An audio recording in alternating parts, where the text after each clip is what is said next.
बिस्मिल्लाहिर्रहमानिर्रहीम। बोलता कालम के साथ मैं आमिर रज़ा ख़ान। और क्या अगली जंग सिंध में लड़ी जाएगी? पाक भारत जंग की मैं बात कर रहा हूँ, क्योंकि भारत ने मशकों का आगाज़ कर दिया है राजस्थान के रेगज़ारों पर, और उसने इन मशकों में साथ अपने बुलाया है रूस को। और रूस के जो फ़ौजी हैं वो भारत पहुँच चुके हैं। 15 अक्टूबर तक ये मशकें जारी रहेंगी।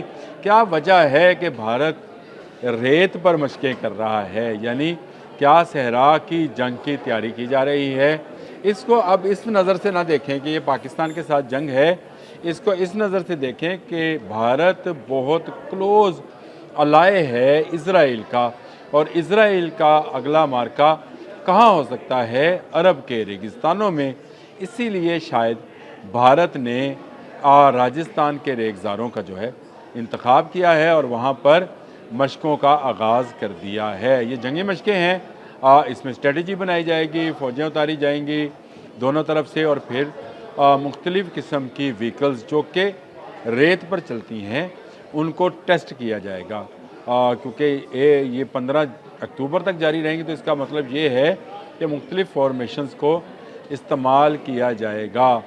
ये बड़ी ख़बर थी, मैं कहा आप तक पहुँचा दूँ कि भारत ने एक मरतबा फिर उसके सर पर जंगी जुनून सवार है। उसके जो वज़ीर दिफ़ा हैं राजनाथ, वो भी इसी तरह के बयान दे रहे हैं। नरेंद्र मोदी जो है उसके बारे में भी ऐसी ख़बरें हैं कि वो अपनी शिकस्त का बदला जंग के मैदान में ही लेना चाहता है। लेकिन अब मुश्किल ये पेश आई है कि पाकिस्तान और सऊदी अरब का मुआहदा हो गया, जिसके बाद पाकिस्तान की बहुत सारी मुश्किलात जो जंग के हवाले से हो सकती थी वो अब नहीं होंगी। और ये मुश्किलात माली थी, टेक्नोलॉजी की नहीं थी। टेक्नोलॉजी में पाकिस्तान आज भी 2 कदम आगे है भारत से। इसमें भारत जो है पाकिस्तान को कभी क्रॉस नहीं कर सकता। लेकिन भारत हमेशा इस तनाज़ुर में तैयारियां करता रहता है कि वो पाकिस्तान पर किसी न किसी तरीके से या मुआशी या जंगी तरीके से हमला आवर होता रहे। और अब के उसने राजस्थान के रेगज़ारों का इंतखाब किया है। पहले उसने कश्मीर और लाहौर के बॉर्डर से दाखिल होने की कोशिश की थी, आपको पता है ना, मुरीद के में धमाके किए थे, और उसके बाद उसने कश्मीर के इलाके में बहावलपुर में। लेकिन अब के वो सिंध की तरफ जाना चाहता है, इसीलिए शायद वो रेगज़ारों पर जो है कर रहा है। लेकिन 1965 में भी हमने इनको सिंध के इलाके में मारा था, दोबारा मारेंगे, जिसका ये जिक्र करते नहीं है कि ऑपरेशन संदूर में इनका कितना नुकसान हुआ था। टेक्नोलॉजी में पाकिस्तान आगे है, पाकिस्तान महारत में भी भारत से बहुत आगे है। इससे एक चीज़ और भी वाज़ेह हुई, दुनिया भर में जंगी मशकें होती हैं, पाकिस्तान भी करता है। पाकिस्तान ने अभी इंडस शील्ड के नाम से मशकें करनी है, ये फ़ज़ाई मशकें होंगी।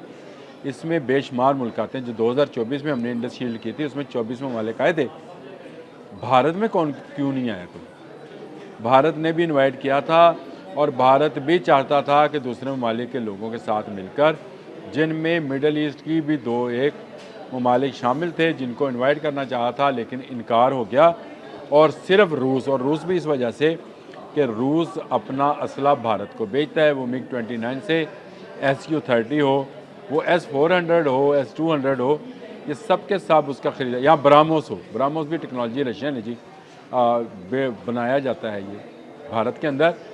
उसको भी जो है बेचने के लिए रूस की मजबूरी है कि वो भारत के साथ ऐसी दिफाई मशकों में, या दिफाई नहीं, ये जारहाना है, भारत की तो दिफाई मशकों का सवाल ही नहीं पैदा होता ये करे। ये बीकानेर के इलाके में कोई दिफाई मशकें नहीं हो रही, ये जारहाना मशकें हैं जो कि भारत कर रहा है। वो अपनी पावर शो करना चाहता है कि वो रेगिस्तानों के अंदर भी जो है वो पाकिस्तान का मुकाबला करेगा। लेकिन याद रखें, पाकिस्तान ने वो टेक्नोलॉजी हासिल कर ली है जिसका भारत के पास जवाब नहीं है। अगले आने वाले दिनों में मैं एक नई टेक्नोलॉजी जो है उससे आपको रोशनास कराऊंगा, बताऊंगा कि रेगिस्तानों के लिए पाकिस्तान ने क्या चीज़ ईजाद की है, जो कि यहाँ से लेकर सऊदी अरब तक इस्तेमाल की जाएगी।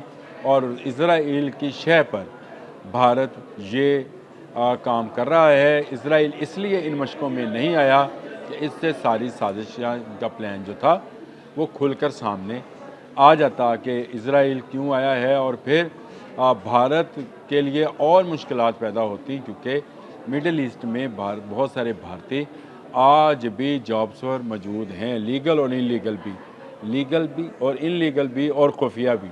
खुफिया इसलिए कि भारत की रॉ के लोग जो हैं वो छोटी छोटी नौकरियां वहाँ पे कर रहे हैं और छोटी छोटी नौकरियों के ज़रिए बड़ी बड़ी खबरें रॉ और फिर मोसाद तक पहुँचाई जा रही हैं। और इसका सबूत आपको इसराइल ईरान वॉर में भी मिल गया।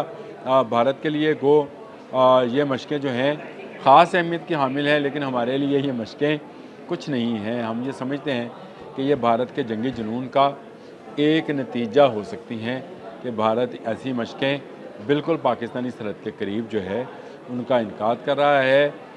इतला भी दे रखी है भारत ने इन मशक़ों के हवाले से, लेकिन पाकिस्तान की फ़ौज, पाकिस्तान की फ़िज़ाइया, पाकिस्तान की बहरिया और पाकिस्तान के हर जवान तैयार हैं हमा वक्त 24 घंटे।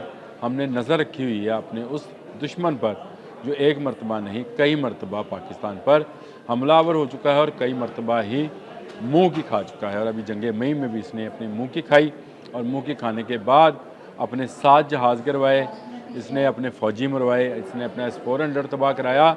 कश्मीर के पहाड़ों से लेकर पंजाब के मैदानों तक पाक फ़ौज ने इनका पीछा किया और इनको मारा और ये सफ़ेद झंडे लहराते भाग गए। अब इनका ख्याल है कि शायद रेगिस्तान की जंग में जो है ये जीत जाएंगे, इसीलिए राजस्थान का इंतखाब इन्होंने इन मशक़ों के लिए किया है।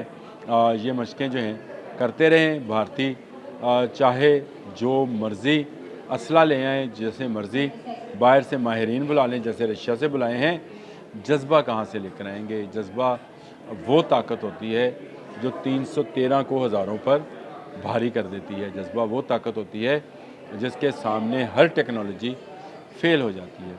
और ये जज्बा ही था जिसने हमारे JF-17 थंडर से S-400 को, जो कि दुनिया का सबसे महंगा सिस्टम है, इंटरसेप्टर सिस्टम है, जो मिसाइल्स और जहाज़ों के लिए बनाया गया है, उसको भी तबाह करा दिया। तो जज्बा जहाँ पर हो वहाँ पर आपको असला काम नहीं करता, वहाँ पर जज्बा ही लड़ा करता है। और ये अगर शौक़ शहादत हो तो फिर कोई शमशीर नहीं देखी जाती, कोई जंजीर नहीं देखी जाती। भारत और रूस की ये मुश्तरका मशक़ें पाकिस्तान के लिए ख़तरनाक नहीं हैं कि पाकिस्तान इससे बेहतर टेक्नोलॉजी और इससे बेहतर महारत रखता है। अनकरीब हम इंडस शील्ड जो मशक़ें करेंगे उसमें पूरी दुनिया से जो लोग आएंगे पाकिस्तान, और फिर हम भारत को बताएंगे कि हम क्या ताकत रखते हैं और दुनिया में हमारा क्या मुकाम है। लेकिन सिर्फ एक मुल्क के साथ मशक़ रख के भारत ने बता दिया कि वो अब फ़ौजी दिफाई नवीयत में भी तनहा होता चला जा रहा है। रशिया की मजबूरी है कि वो अपना असला भारत जैसे मुल्क को बेचता है, इसलिए वहाँ के 280 के करीब लोग जो हैं फ़ौजी जो हैं वो इन मशक़ों में शरीक हैं। अब तक के लिए इतना ही। अल्लाह।